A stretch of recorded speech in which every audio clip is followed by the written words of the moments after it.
Todos los días desde las 12 es La Mañana de Guadalajara, en Es Radio. Y efectivamente ya son la 1:07 y aquí continuamos en Es la Mañana de Guadalajara, metiéndonos como mandan los cánones y la tradición de los lunes a esta hora en terreno histórico. Para ello siempre damos la bienvenida a quien nos da del brazo para pasearnos por diferentes lugares de Guadalajara, de su provincia y sobre todo por diferentes etapas históricas. Es José Luis Solano. José Luis, ¿qué tal? Muy buenos días. Hoy vienes... Muy buenos días, Mónica. Árabe vienes. Pues sí, hoy vengo así un poco árabe porque hoy vamos a ir del brazo no mío, sino del brazo del detalle monumental que propone el Ayuntamiento de Guadalajara en su programa Guadalajara Abierta, y que no es otro que Medinat Al-Faray, la Guadalajara musulmana. Así que si te parece, Reina Mora, vámonos a dar una vuelta por Medinat Al-Faray.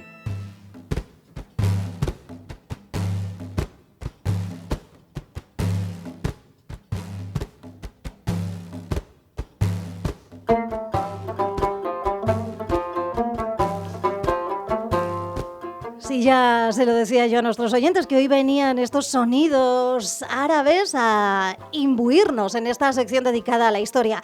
Y José Luis, no es por nada, pero tú me hablas de Medinat Al-Faray. Aquí toda la vida nosotros hablando de Wad al-Ayara, de ese río de piedra, y uno ya no sabe con qué terminología de todas las que hay que darse, ¿no? Te iba a decir que no entre en pánico nadie que me haya escuchado denominar esta ciudad con el nombre de Medinat Al-Faray, cuando toda la vida la escuchamos como Wad al-Ayara, porque ambos términos fueron usados desde que llegaron aquí los musulmanes a principios del siglo VIII.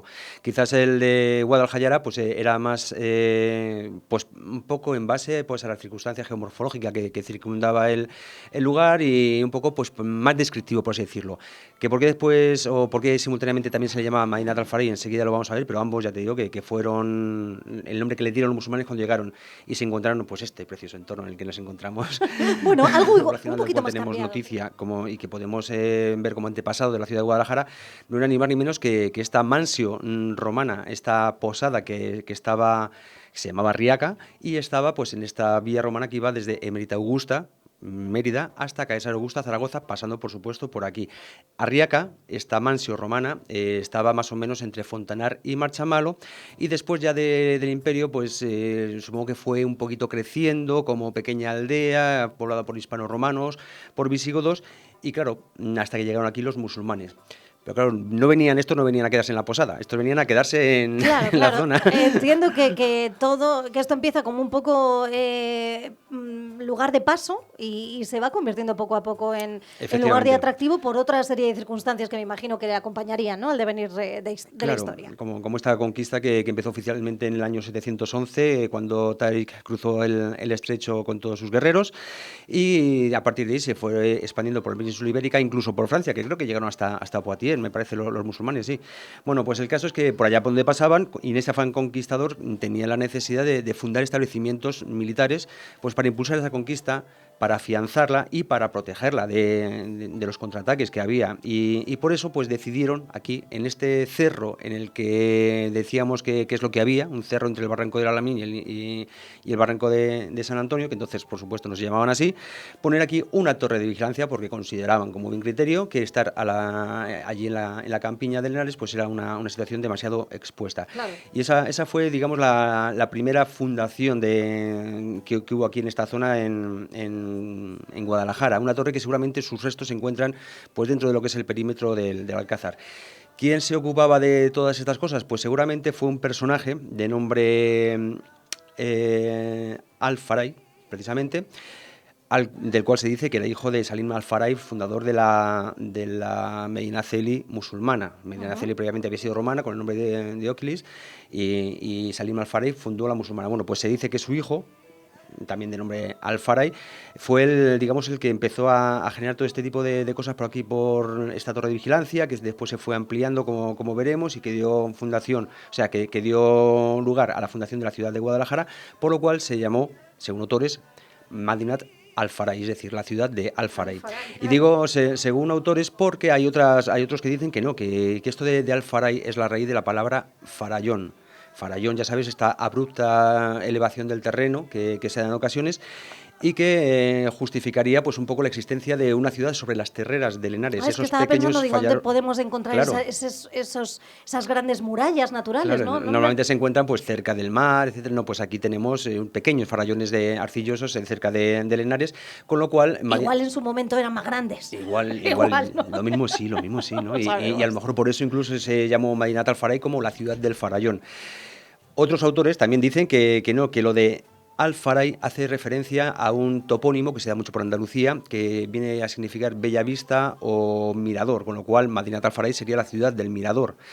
Tiene su lógica cuando empezó siendo una torre de vigilancia y por la perspectiva que ofrecía sobre todo a la Vega de Linares. No se sabe el por qué sí o por qué no se llamó de un modo o de otro, si que fue primero Wad al-Hajara o Madinat al-Faray, o paralelamente, pero parece ser que en tiempos de Abderramán III, digamos que ya se denominaba Madinat, o sea, ya de fijo, Madinat al-Faray, y de hecho aquí la ciudad ya iba cobrando importancia porque fue aquí donde se apostaron sus tropas camino de Zaragoza para sofocar la rebelión después de haber sofocado la de Toledo. Bueno, pues ya estuvieron aquí en Guadalajara, con lo cual ya no era solo una torre, ya era algo más. Textos ya no solo era parada y fonda. Ya era parada y fonda. Hablando de Abderramán III, de textos de la época, mencionan tanto a Wad al-Hajara como a Madinat al-Faray, concretamente el historiador Amat al-Razi, que dice textualmente que la ciudad de Al-Faray, que se llama hoy Guadalajara, es decir, ya se acuñaba, ¿no? Ya se acuñaba, pero ya daba por hecho que la ciudad se había quedado como nombre con Wad al-Hajara. Hace alusión a la vegetación, al río, a las gentes que lo pueblan y, por supuesto, a los castillos del entorno, mencionando pues desde el de Madrid, la Maguerit musulmana, hasta el de Castejón, por donde está ahora Jadraque, hasta el de Atienza, que dice que es el más importante del distrito. Curiosamente no menciona nada del de Alcalá, la Complutum romana, que seguramente después tuvo también desarrollo en tiempos de los musulmanes, pero hablamos del Castillo de Madrid, pero no del de Alcalá, no entiendo por qué, pero bueno. El establecimiento, como te decía, había pasado de ser una torre porque, claro, aquí venían las tropas, estaba creciendo, pero las tropas comen y las tropas necesitan, a lo mejor si se rompe la espada, alguien que se la arregle. Y comerciantes y todo eso. Estaba pensando yo que si las tropas comen, que les salía más baratos hacerles trajes a todos a medida sí. Que lo que tenía que comer esa gente. Bueno, pues a eso me refiero, que se requería ya no solo un punto de vigilancia, sino una infraestructura que lo sostuviese, una pequeña infraestructura agropecuaria para darles de comer, de comerciantes, y también una infraestructura que a todos ellos los protegiese a los comerciantes, a los mercaderes, a los campesinos en caso de guerra.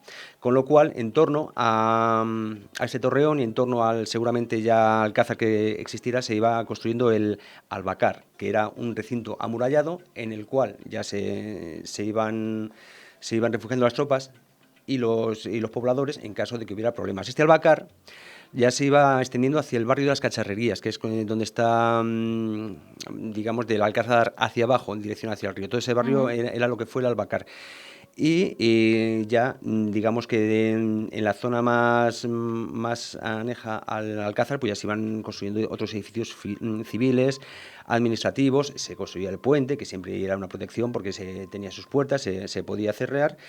Y bueno, en definitiva, esta ciudad se iba convirtiendo, de lo que había sido una torre, ya se iba convirtiendo en Medina. La calificación de Medina en las ciudades musulmanas medievales, aquí en España por lo menos, era la que se aplicaba a aquellas ciudades que ya tenían recinto amurallado, que ya tenían una entidad, ¿no? Ya tenían su sinagoga, claro. Ya tenían su mezquita, perdón, madre mía, lo que he dicho. No, bueno, lo de la sinagoga vendría después, efectivamente. Sí, claro.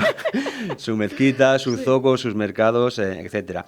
Y por aquella época, por la distribución de esta ciudad, pues debía tener todo eso. Y ya incluso empezaba a tener sus arrabales, porque si bien es cierto que la ciudad iba creciendo y se iba extendiendo por esta zona por la que estamos y calle Mayor arriba hasta aproximadamente la Plaza del Jardinillo, había ya grupos de población que bien por sus diferencias religiosas o por sus diferencias o simplemente por diferencias gremiales, que a lo mejor los que se dedicaban más a la ganadería se iban hacia un determinado arrabal, los artesanos hacia otro. El caso es que se iban estableciendo pegados a la muralla, pero ya fuera, en estos arrabales en los que, por ejemplo, pues se aglutinaba la población mozárabe, que eran los descendientes de los visigodos, que seguían viviendo en Al-Ándalus y seguían practicando la religión católica. Estos se fueron, hay dos teorías, unos dicen que se fueron hacia la iglesia de Santo Tomé, lo que es ahora la iglesia de la Antigua, pero claro, es que y ahí siguieron practicando su culto, pero es que esa iglesia es del siglo XII. La otra teoría dice que se fueron a una iglesia que se llamaba San Miguel del Monte, que estaba por donde está ahora la capilla Luis de Lucena, y que con ese apellido del Monte seguramente estaba fuera de lo que era la ciudad musulmana. Es que estaba pensando yo cómo cambian un poco los términos municipales, porque claro, hablando de ese albacar, ¿no?, originario en la parte de lo que es el Alcázar hacia abajo, te imaginas que el núcleo urbano un poco empezó ahí. Y por lo que vas contando, veo cómo va poquito a poco subiendo, ¿no? Subiendo, escalando en esta ladera, ¿no?, en la que está situado un Digamos poco que Guadalajara. las fases serían, a partir de la torre y la construcción posterior del Alcázar, el núcleo militar fue hacia esta zona que hemos comentado, del Alcázar hacia abajo, digamos justificando la entrada por el río, una especie de embudo. El núcleo de los, digamos, de estos gremios y de esta gente que, digamos, si queremos estar a la vera de la muralla, pero sin identificarnos demasiado, fue creciendo hacia la zona de los barrancos, en los arrabales. Y después, cuando la ciudad empezó a crecer, la ciudad musulmana, fue creciendo hacia arriba, por la calle Mayor, hasta la zona del Jardinillo y, por supuesto, donde estamos nosotros, aquí en la Plaza de España, que es donde estaba el centro de la ciudad. Aquí estaba, por ejemplo, la mezquita, ahora sí lo he dicho bien. Muy bien. Anejo a la mezquita estaba el mercado, el zoco, que era, digamos, esa intrincada red de callejuelas en la que cada portal te vendía algo. Todo eso estaba aquí. Había baños públicos y ya te digo, el centro administrativo, el centro social, los baños, todo esto estaba aquí, más o menos en torno a la Plaza de España. De hecho... El cogollito. El cogollito de la ciudad, di que sí. De hecho, aquí se estuvo celebrando el mercado que ya se hacía los martes. Anda, y desde entonces hasta ahora, en diferentes ubicaciones. Ya se hacía el mercado, que después se convertiría en feria, y que de hecho el torreón que vemos desde aquí, que se llama Torreón de Albarfáñez, después de la Reconquista se llamó Torreón del Cristo de la Feria, hasta que tomó su denominación actual de Torreón de Albarfáñez. Es decir, de aquello, ya después de la Reconquista se siguió estableciendo esta zona como zona del mercado y zona de la feria. En cuanto al Alcázar, pues la primera pregunta es, ¿Alcázar o Alcazaba aquí en Guadalajara? ¿Cuál es la diferencia? Pues muy sencillo. El Alcázar es un establecimiento estrictamente militar. Un establecimiento en el que se guardan las tropas o desde el que se planean los ataques o la defensa o lo que sea. Mientras que la Alcazaba es un establecimiento no solo militar, sino también administrativo, que sirve como residencia a los gobernadores de la ciudad. Yo, aunque mi tercer apellido sea Alcázar, yo tengo que decir que estoy seguro de que la fortaleza de Guadalajara fue una alcazaba. Más Alcazaba. Y en cambio la conocemos como el Alcázar, como ¿no? el Alcázar, Siempre, como el Alcázar. ¿no? Claro, es que no podemos decir que fue Alcazaba hasta que no haya pruebas fehacientes que nos permitan hacerlo. ¿En qué me baso yo para decir que fue Alcazaba? Pues en el célebre suceso ocurrido entre Israk ibn Muntil ibn Salim y su suegro. Hombre, sí. y Bin Salín ya ha aparecido en estos episodios de la historia, ¿no? Eso es. Pues eso, la pelea que tuvo con su suegro Musa ibn Musa Benicuasi en el año 862, es decir, final del siglo IX. Y ya teníamos aquí fortaleza y ya teníamos un gobernador que residía dentro de esa fortaleza. Con lo cual, intuyo que a finales del siglo IX ya era Alcazaba Guadalajara. Y a raíz de ahí, bueno, pues todo el crecimiento que se vio en la ciudad.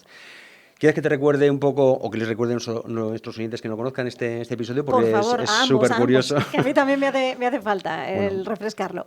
Pues hemos dicho que aquí ya teníamos fortaleza, ya teníamos los musulmanes asentados, y Guadalajara era un punto muy estratégico en la marca media, en la frontera de Al-Ándalus. Desde uno de los puntos desde los cuales se lanzaban estas aceifas, que eran unas expediciones de castigo, que iban dedicadas pues a bajarle los humos a los insurgentes cristianos de la mitad norte de Castilla, ¿no? Entonces, claro, venían los guerreros del sur, de la zona de Córdoba y por allí, y aquí tenían que habituallarse, preparar la estrategia y después tirar para arriba a pegarse con los cristianos, ¿no? ¿Qué pasaba? Que algunas de estas aceifas que partían de Guadalajara pasaban por la zona de Navarra, pasaban por la zona de Tudela. Y precisamente proveniente de aquella zona había un personaje de nombre Musa ibn Musa Benicuasi. en adelante, Benicuasi. Benicuasi. Benicuasi era descendiente de un antiguo, del conde Cassius, un antiguo conde visigodo, que para seguir teniendo sus territorios y sus prebendas, pues se convirtió al islamismo. La familia de Benicuasi había estado luchando a favor de la causa musulmana.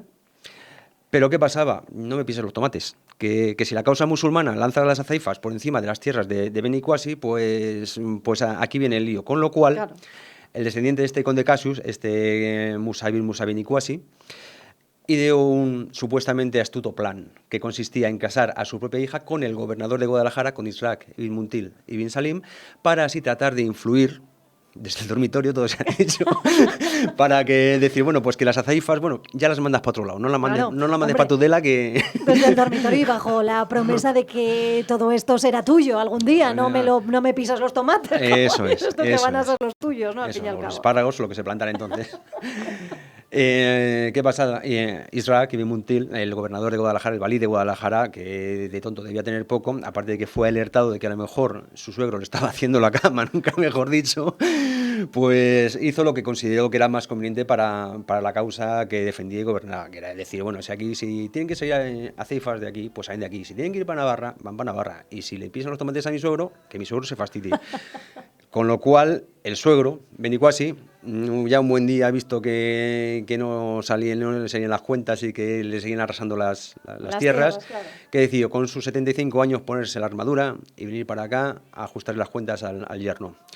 Oye, pues 75 años para la época era ya como más o menos de la edad de Matusalén. Desde luego. Y a lo mejor si no hubiera tomado tan radical medida, pues habría durado bastantes más, no se sabe, pero bueno. También si hubieran tenido un poquito más de ojo de qué come este hombre, pues de sus tierras, pues si ha sido tan longevo vamos a respetárselas y aprovecharnos de lo mismo, que esos tomates o esos espárragos deben tener el secreto de la larga juventud, al fin y al cabo, porque un hombre con 75 años batallando, pues podría ser. Bueno, el caso es que este señor se cabreó bastante si vino para acá y cuenta la leyenda que estando solazado Isaac, el gobernador, con su esposa, la hija del tudelano, en la fortaleza de Guadalajara, luego ya estamos hablando de que residían allí, el gobernador, por lo cual alcazaba, ya está, punto, no hay más discusión.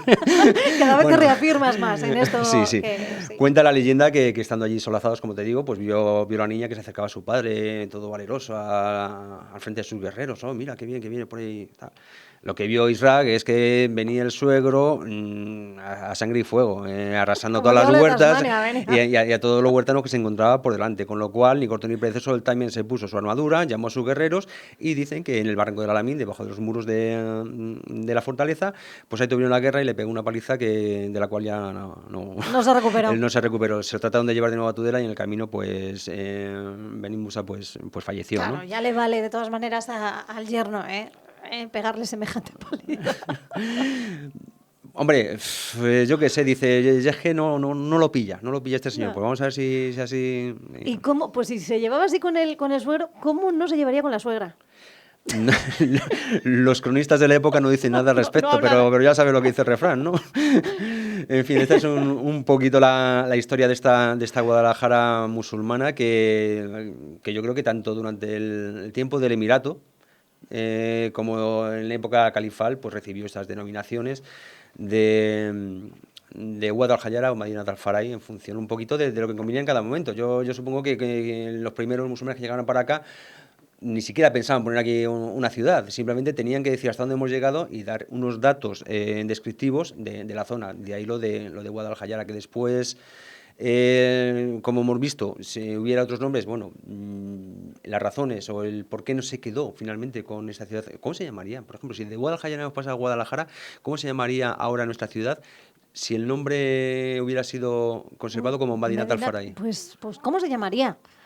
La Medina del Campo, no, Medina del Farallón, por ejemplo, como pues no lo sé, pero es que todo esto, claro, deberíamos... Si en Valladolid hay una Medina del Campo, porque no... Tenemos que hacernos con los servicios de un buen estudioso, ¿no? De las derivaciones toponímicas, para que nos dijera, ¿no? Cómo ahora mismo se llamarían los guadalajareños, ¿no? Ya sabes que a mí esto de ahondar en las raíces de los nombres y la lingüística y todo eso me encanta, y sobre todo por su ligación histórica que tiene y sobre todo cuando estamos hablando del territorio que habitamos. Te iba a decir algo más. Se nota nota que esta parte de la Guadalajara musulmana, esta parte de la historia, te atrae especialmente, ¿a que sí? Sí, la verdad que sí. ¿La has estudiado? ¿Te has metido en Lo he ella? estado pensando y es un poco como cuando estaba estudiando la carrera, ¿no? Tenía asignatura de documentación informativa y yo digo, joder, al segundo día de la clase digo, yo quiero ser documentalista, yo quiero ser documentalista. Tenías yo qué sé, de Derecho Constitucional, no, yo quiero dedicarme... O sea, me iba apasionando con cada una de las asignaturas que me iba encontrando, ¿no?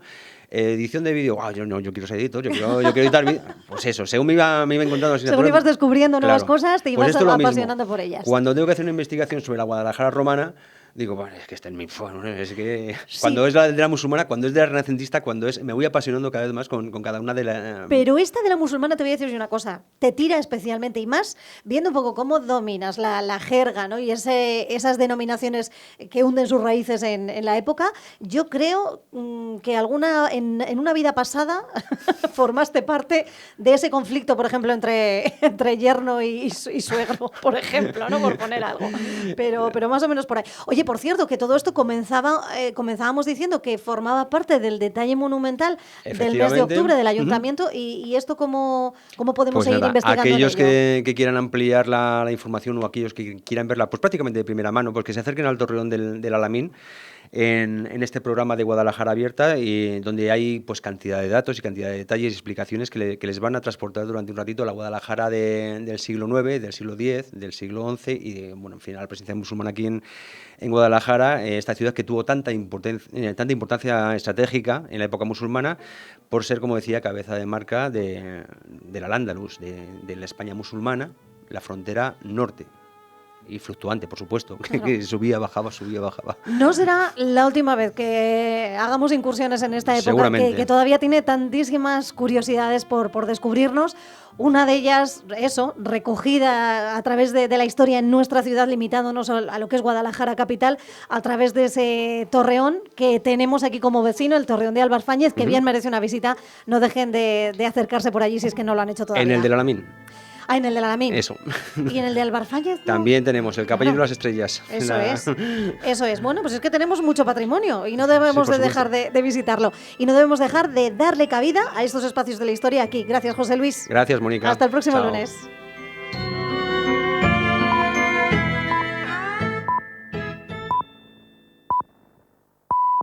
Es la 1:30 de la tarde, son las 12:30 en Canarias.